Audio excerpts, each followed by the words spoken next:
Greetings. Today we conclude our study of Revelation 17 on the subject of the judgment of the great whore, part 3, and we'll consider verses 16 through 18. And the 10 horns which thou sawest upon the beast, these shall hate the whore, and shall make her desolate and naked, and shall eat her flesh, and burn her with fire. For God hath put in their hearts to fulfill his will, and to agree, and give their kingdom unto the beast, until the words of God shall be fulfilled. And the woman which thou sawest is that great city, which reigneth over the kings of the earth. Now in part 1, we discussed the great whore described in verses 1 through 6.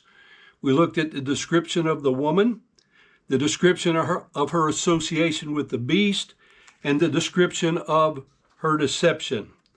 She is called the mother of harlots and abominations of the earth.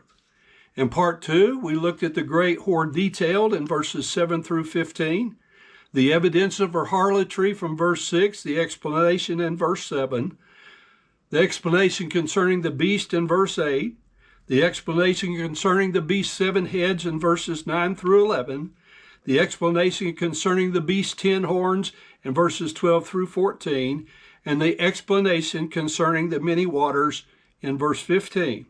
So now we're ready to consider the great whore destroyed in these verses. The ultimate union of church and state is set before us.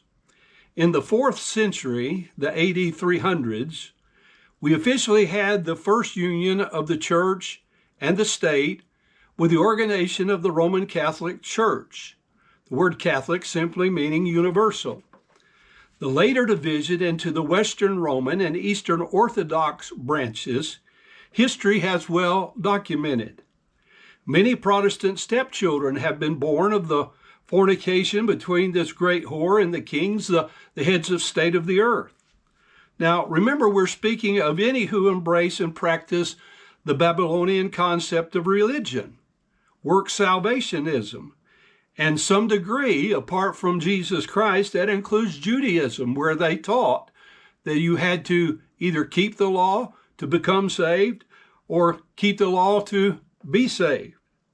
While history has shown there have been many times as fornication has dominated certain countries and regions, it has never had a universal dominion over the entire world population at the same time.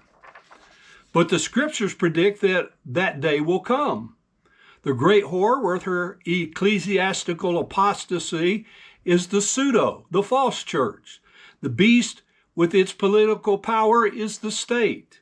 Now let's look back to Revelation 17:3 concerning the association of this woman and the beast. The great whore is sitting upon the beast, giving the impression that she is in control of the beast.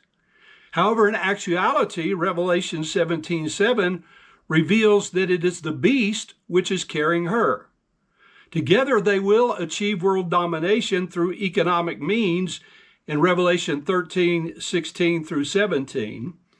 And Revelation 13 and 14 states that deceptive power will be used. Verses 15 and 16 of Revelation 13 states that dynamic power will be used. When it says causes everyone to have the mark to be able to buy and sell, says they're using their authoritative and dynamic power to accomplish this thing.